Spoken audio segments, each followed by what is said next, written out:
Assalamualaikum warahmatullahi wabarakatuh. Selamat pagi anak-anak. Apa kabarnya hari ini? Semoga kalian semua dalam keadaan sehat dan juga bersemangat ya. Nah, ketemu lagi hari ini bersama Bunia di materi pelajaran kimia. Dan hari ini kita akan belajar hal baru lagi. Kita akan belajar mengenai kepolaran senyawa. By the way, dari kalian ada yang udah tahu belum ya apa itu kepolaran senyawa? Kalau belum, kita bahas bareng-bareng yuk. Nah, sebelumnya, pernahkah kamu mencoba mencampurkan minyak goreng dan juga air? Coba kamu tahu ya, di materi sebelumnya kita sudah belajar mengenai ikatan kovalen dan juga ikatan ion. Nah, minyak dan air keduanya merupakan senyawa yang berikatan kovalen. Akan tetapi, ketika kita praktekkan ya, ketika air dicampurkan dengan minyak, ternyata mereka tidak menyatu. Kira-kira kenapa ya? Adakah yang sudah tahu penyebabnya?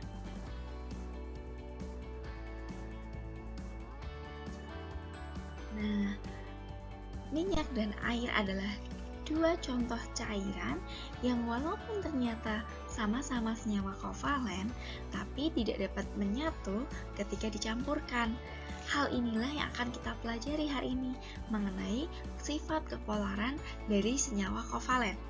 Nah, kompetensi dasar yang akan kalian kuasai di mata pelajaran kimia dengan submateri kepolaran senyawa adalah pada KD 3.5, membandingkan ikatan ion, ikatan kovalen koordinasi, dan juga ikatan logam, serta kaitannya dengan sifat zat. Dan KD 4.5, kalian bisa merancang dan melakukan percobaan untuk menunjukkan karakteristik senyawa ion, senyawa kovalen berdasarkan beberapa sifat fisikanya. Udah siap nih? Nah, kalau kalian sudah bisa menentukan kepolaran senyawa-senyawa yang ada di sekitar kita, tentunya setelah mempelajari materi ini, kamu sekalian bisa mengetahui senyawa-senyawa mana sih yang bersifat polar dan senyawa-senyawa mana yang bersifat non-polar, sehingga bisa mengaplikasikan dalam kehidupan kita sehariannya. Sebagai contohnya nih, kamu bisa lihat di sini, ini gambar apa ya? Ini gambar baju ya, dan di sini ada noda. Biasanya baju terkena noda bisa spidol, atau noda makanan berminyak, atau noda oli, dan noda-noda kotoran yang lainnya. Nah, dengan mengetahui sifat kepolaran dari cairan-cairan lainnya, kita bisa dengan mudah membersihkan noda-noda yang ada di pakaian kita. Selain itu, aplikasinya dalam kehidupan sehari-hari lainnya adalah kita bisa membuat atau menentukan cairan-cairan yang tepat untuk mendapatkan minyak atsiri atau minyak aromaterapi dari tumbuh-tumbuhan. Sebagai contohnya, ini adalah minyak lavender. Jadi, sangat bermanfaat sekali ya materi pelajaran kita hari ini. Oke, sudah tidak sabar, kita lanjutkan ya. Baik, pertama mengenai ikatan kovalen sendiri. Masihkah kalian ingat apa itu ikatan kovalen? Jadi, ikatan kovalen adalah ikatan yang terbentuk antara unsur non-logam dengan unsur non-logam yang lainnya. Nah, ternyata ikatan kovalen ini terdiri dari dua macam jenis ikatan, yaitu ikatan kovalen polar dan ikatan kovalen non-polar. Sebelum kita bahas lebih jauh mengenai bagaimana sih perbedaan keduanya, kita akan lihat definisi dari masing-masing ikatan tersebut. Jadi, ikatan kovalen polar ini terjadi antara dua atom. Jelas ya, atomnya adalah atom atau unsur non-logam dengan nilai keelektronegatifan yang berbeda. Nah, ini biasanya memang unsur yang berbeda sehingga kekuatan gaya tarik pasangan elektronnya tidak sama. Contohnya ikatan antara hidrogen dengan klorin, hidrogen dengan fluorin, nitrogen dengan hidrogen, atau oksigen dengan hidrogen. Sedangkan ikatan kovalen nonpolar adalah ikatan yang terjadi antara dua atom non-logam dengan keelektronegatifan yang sama atau hampir sama. Ini biasanya terdiri dari unsur-unsur yang sama, sehingga kekuatan gaya tarik pasangan elektronnya bisa kita anggap sama, sehingga mereka akan menghasilkan kekuatan gaya tarik yang sama. Contohnya adalah ikatan antara hidrogen dengan hidrogen, ikatan antara oksigen dengan oksigen, dan ikatan antara klorin dengan klorin.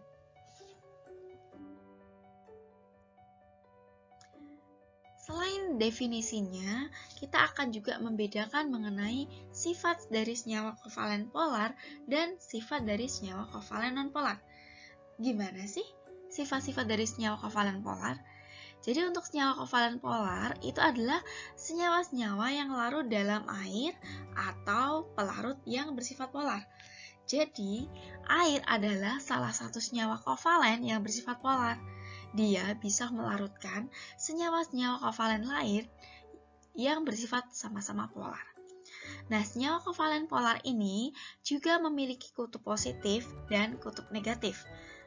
Atau berarti senyawa kovalen polar itu terbagi menjadi dua kutub, yaitu dipol positif dan juga dipol negatif.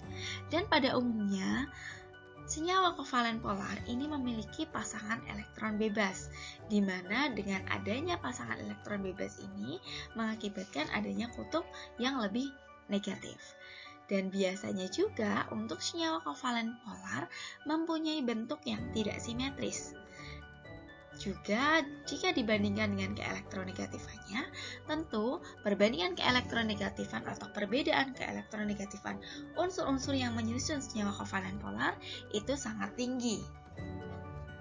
Sedangkan untuk senyawa kovalen nonpolar, ini adalah senyawa-senyawa yang tidak larut dalam air atau pelarut polar. Jadi mereka adalah senyawa yang cenderung larut ke dalam pelarut yang bersifat nonpolar.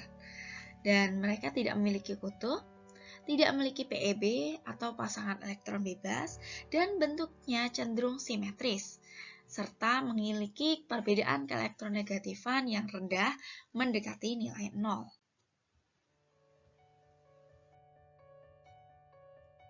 Baik, apakah kalian masih ingat dengan sifat periodik unsur? Nah, salah satunya ada keelektronegatifan ya. Dari tadi saya juga sudah menyebutkan perbedaan keelektronegatifan. Berarti memang ada hubungannya antara sifat periodik unsur dari keelektronegatifan dengan kepolaran dari senyawa. Yuk, untuk melihat lebih jauh atau lebih detail, kita lihat slide selanjutnya ya. Baik, ini saya di sini akan menayangkan tabel keelektronegatifan dari beberapa unsur. Nah, bisa dilihat di sini ya, ada hidrogen 2,2, litium 0,98, natrium 0,93, kalium 0,82, rubidium 0,82, dan cesium 0,79. Sesuai dengan kecenderungan sifat periodik unsur, bahwa dalam satu golongan dari atas ke bawah seiring dengan kenaikan jari-jari atom, maka keelektronegatifan akan turun. Jadi, kamu bisa lihat di sini juga cenderung turun ya. Nah, coba sekarang kalian bisa lihat tabel keelektronegatifan dari beberapa unsur di sini. Kira-kira atau manakah unsur yang mempunyai nilai keelektronegatifan paling besar? Ya, benar sekali. Jadi, unsur yang memiliki nilai keelektronegatifan paling besar adalah fluorin, di mana nilai keelektronegatifannya itu mendekati 4, yaitu 3,98. Keelektronegatifan sendiri adalah kemampuan atau kecenderungan suatu atom untuk menangkap atau menarik elektron dari atom lain ketika mereka berikatan. Dalam suatu molekul, pasangan elektron yang digunakan bersama akan lebih tertarik ke arah atom yang nilainya lebih elektronegatif.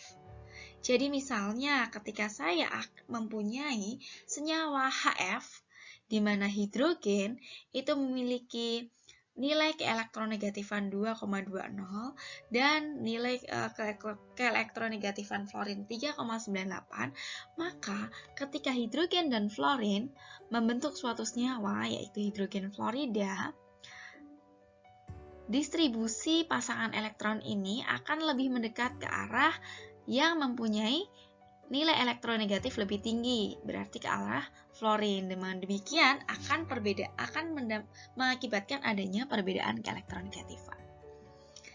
Jadi nanti densitas atau dipol di sekitar hidrogen itu menjadi lebih positif dan sekitarnya fluorin akan menjadi lebih negatif.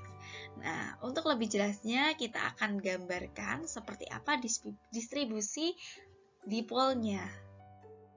Oke, kalau di tabel sebelumnya saya membuat contoh menggunakan fluorin dan hidrogen. Nah, di slide ini saya menggunakan contoh oksigen dengan hidrogen, di mana oksigen ini memiliki nilai keelektronegatifan sebesar 3,5 dan hidrogen memiliki nilai keelektronegatifan 2,1 atau 2,2 ya, di mana perbedaan keelektronegatifan mereka cukup besar, yaitu jadi untuk mencari perbedaan keelektronegatifan tinggal dikurangi saja, jadi 3,5 dikurangi 2,1, sehingga perbedaan keelektronegatifannya adalah 1,4. Nah, di sini kita bisa lihat manakah yang lebih tinggi nilai keelektronegatifannya. Ya, betul sekali. Jadi yang lebih tinggi nilai keelektronegatifannya adalah oksigen. Dengan demikian, secara teoritis nantinya, maka pasangan elektron akan lebih tertarik ke arah oksigen dibanding ke arah hidrogen. Semakin besar nilai perbedaan keelektronegatifannya antar kedua atom itu, maka ikatan akan semakin polar. Jadi ini bisa kita lihat kalau nilainya lebih tinggi dari 1,4 berarti intinya ikatannya juga akan lebih polar daripada ikatan O dengan hidrogen. Nah, contoh kepolaran berdasarkan perbedaan keelektronegatifan akan lebih dibahas lanjut di video yang berikutnya ya. Jadi kalau video yang ini kita akan belajar mengenai kepolaran saja. Mengenai perbedaan keelektronegatifan akan kita bahas di video di pertemuan yang akan datang. Nah, perbedaan keelektronegatifan dari molekul fluorin dan juga molekul hidrogen fluorida akan kita lihat di slide ini. Jadi di gambar yang sebelah kiri, kita bisa melihat di sini adalah gambar molekul fluorin, di mana molekul fluorin tersusun atas dua unsur fluor, atau kita sebut F2. Sedangkan molekul hidrogen fluorida ini terdiri dari unsur hidrogen dan unsur fluorin. Gambar di atas adalah peta elektrostatik. Apa itu peta elektrostatik? Peta elektrostatik merupakan cara untuk menggambarkan distribusi elektron dalam molekul.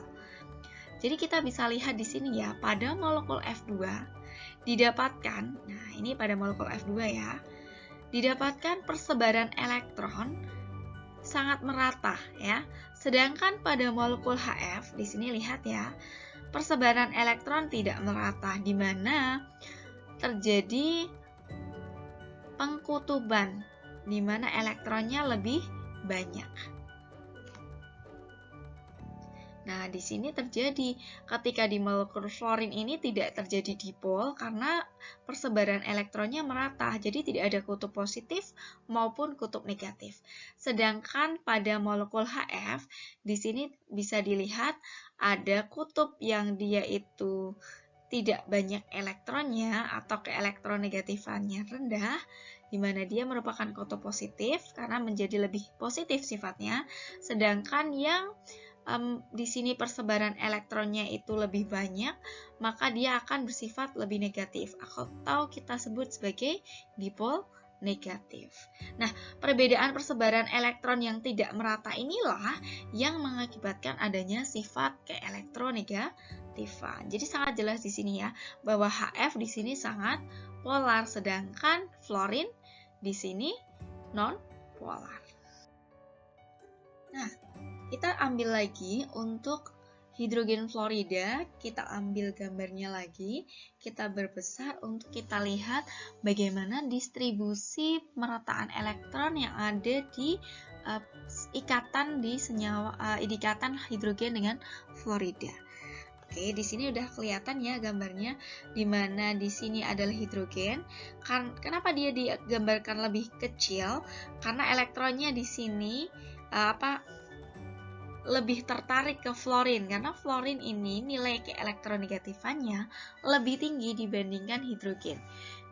Dimana hidrogen tadi kan 2,1, fluorin 3,98. Sehingga mereka memiliki perbedaan keelektronegatifan yang cukup tinggi, yaitu 2,88, lebih tinggi dari perbedaan keelektronegatifan ikatan antara hidrogen dengan oksigen. Jadi, mana yang lebih polar antara hidrogen oksigen atau hidrogen fluorin? Nah, sesuai dengan teori, semakin besar perbedaan keelektronegatifannya, maka dia semakin polar, sehingga ikatan hidrogen dengan fluorin ini tentunya lebih polar dibanding ikatan hidrogen dengan oksigen.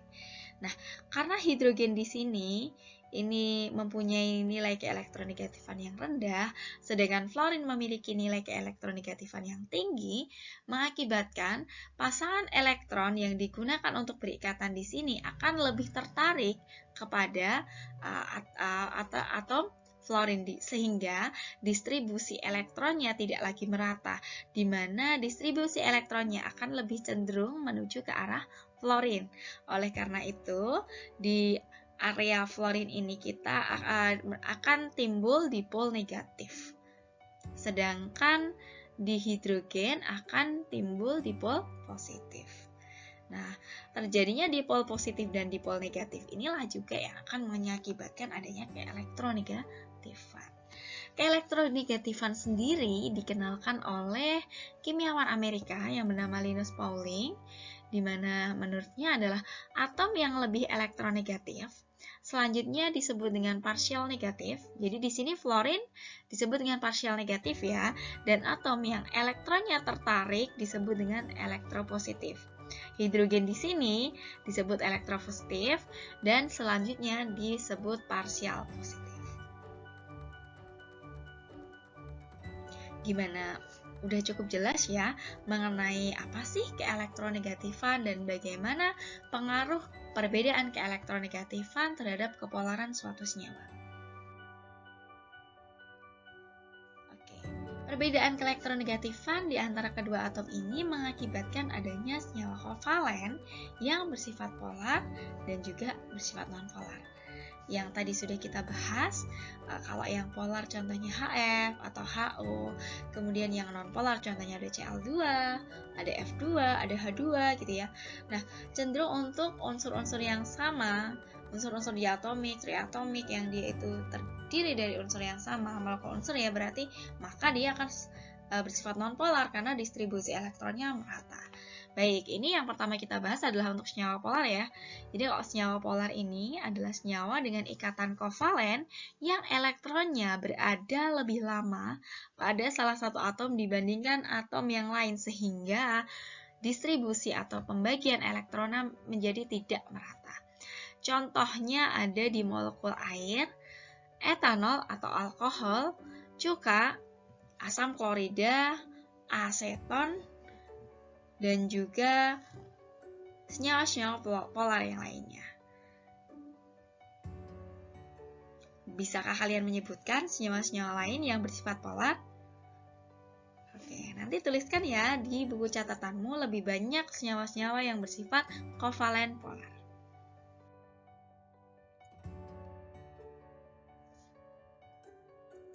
Baik, jenis senyawa yang kedua adalah senyawa kovalen nonpolar, di mana senyawa kovalen nonpolar adalah senyawa dengan ikatan kovalen yang elektronnya berada sama rata pada kedua atom yang berikatan.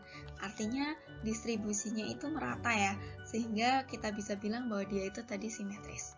Contohnya ada di minyak, bensin, karbon tetraklorida atau CCl4, benzena atau C6H6, hidrogen atau H2, klor atau Cl2, ada fluorin juga, dan lain-lain. Nah, selain menuliskan senyawa-senyawa yang bersifat polar, nanti juga tuliskan ya di buku catatanmu senyawa-senyawa yang bersifat non-polar. Lalu sebenarnya bagaimana sih cara menguji kepolaran senyawa kovalen? Apakah kita harus melihat tabel keelektronegatifan terus-menerus? Atau ada cara lain? Jadi sebenarnya untuk mengidentifikasi sifat kepolaran senyawa kovalen itu dapat dilihat dari beberapa cara. Di antara lain, yang pertama bisa berdasarkan hasil praktikum menggunakan buret berisi larutan senyawa kovalen yang alirannya didekatkan penggaris atau magnet untuk melihat arah pembelokan aliran larutan tersebut terhadap medan magnet atau medan listrik statis. Selain itu, juga bisa menggunakan hasil praktikum kelarutan senyawa. Tapi sebelumnya, kita harus bisa menentukan dulu salah satu senyawa yang kita tentukan itu sudah bersifat polar atau non-polar. Sehingga ketika senyawa itu bisa dilarutkan dengan senyawa yang pertama, maka tentunya sifatnya sama dengan sifat senyawa pertama, namun jika berbeda tentunya sifatnya berkebalikan juga. Kemudian berdasarkan perbedaan keelektronegatifan seperti yang sudah saya jelaskan sebelumnya, kemudian berdasarkan geometri bentuk molekul. Nah, cara ketiga ini akan kita bahas di materi selanjutnya, di materi bentuk molekul. Nah, untuk uji kepolaran senyawa kovalen, kita akan menggunakan alat-alat berikut ini. Jadi ada buret, ada penggaris, ada gelas kimia, ya, ada statif, dan juga klem.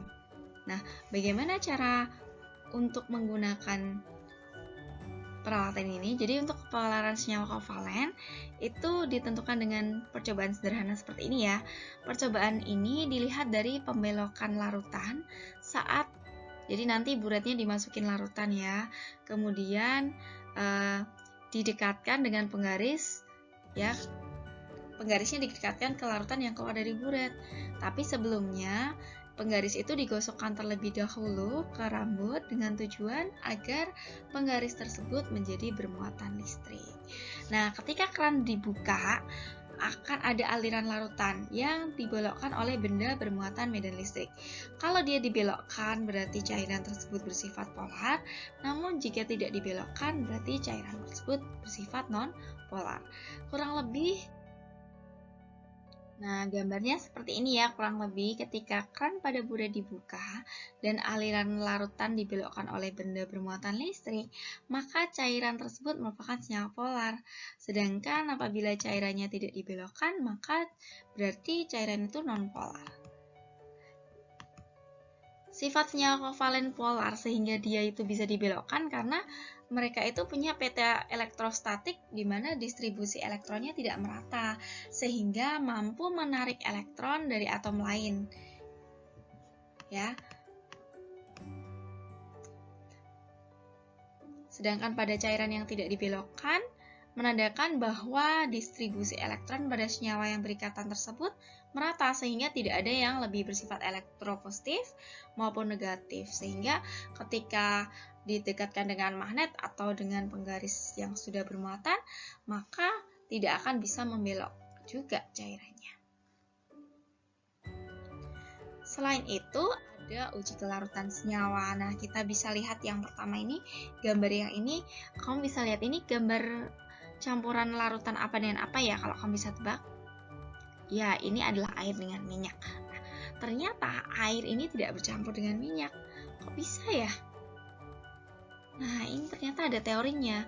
Teori dasar kelarutan adalah teori like dissolve like yang berbunyi senyawa polar hanya akan larut dalam senyawa polar. Begitu juga senyawa nonpolar hanya akan larut dalam senyawa nonpolar. Sedangkan kalau polar dan nonpolar tidak akan saling larut ataupun melarutkan. Dengan demikian kita tahu bahwa minyak dan air memiliki sifat kepolaran yang berbeda. Beda lagi dengan air dan cuka. Nah, kalau air dan cuka ini bisa kita lihat dari senyawanya ya. Air ini kan H2O. Dia termasuk senyawa polar karena mempunyai hidrogen dan oksigen yang elektronegativitasnya cukup besar. di mana hidrogen menjadi bermuatan parsial positif dan oksigen negatif. Sedangkan pada asam asetat atau CH3COOH merupakan senyawa kovalen juga, di mana hidrogennya bisa bermuatan parsial positif, sehingga CH3COO- akan bermuatan parsial negatif, sehingga masing-masing dari senyawa tersebut bersifat polar, sehingga mereka bisa dicampurkan, dan ketika dicampurkan mereka bisa bercampur sempurna atau menyatu. Berbeda dengan minyak dan air yang tadi. Lalu bagaimana ya dengan minyak dan bensin? Apakah minyak dan bensin bisa bercampur? Oke, kita lihat dulu basicnya. Minyak ini senyawa polar atau non-polar ya? Oke, jadi dia juga merupakan senyawa non-polar, Demikian pula juga bensin juga senyawa non-polar. Nah, sesuai dengan prinsip like dissolve like, maka kedua senyawa ini pada saat-saat tertentu dapat membentuk dipol sesaat, sehingga akan terjadi interaksi dipol sesaat, dipol trimas, yang membuat kedua senyawa dapat larut. Sehingga minyak dan bensin ini kalau dicampurkan mereka bisa bercampur sempurna. Nah, tentunya berbeda dengan air dan minyak yang tadi ya. Kalau air ini kan sifatnya polar, jadi dia tidak akan pernah tuh larut dengan minyak yang sifatnya non-polar. Karena jika minyak hanya bisa membentuk dipol sesaat. Jadi misal aja nih, suatu saat ujung pertama minyak bermuatan positif, ujung kedua minyak bermuatan negatif. Maka ujung pertama yang positif akan berinteraksi dengan oksigen dan dari air yang parsial negatif, demikian pula sebaliknya. Namun jika tiba-tiba muatan minyak berganti menjadi tidak bisa saling mengikat juga, maka interaksinya menjadi hancur dan rusak lagi. Oleh karena itu, minyak dan air tidak akan larut. Gitu. Jadi sudah jelas sekali ya mengenai sifat kepolaran dari senyawa-senyawa kovalen.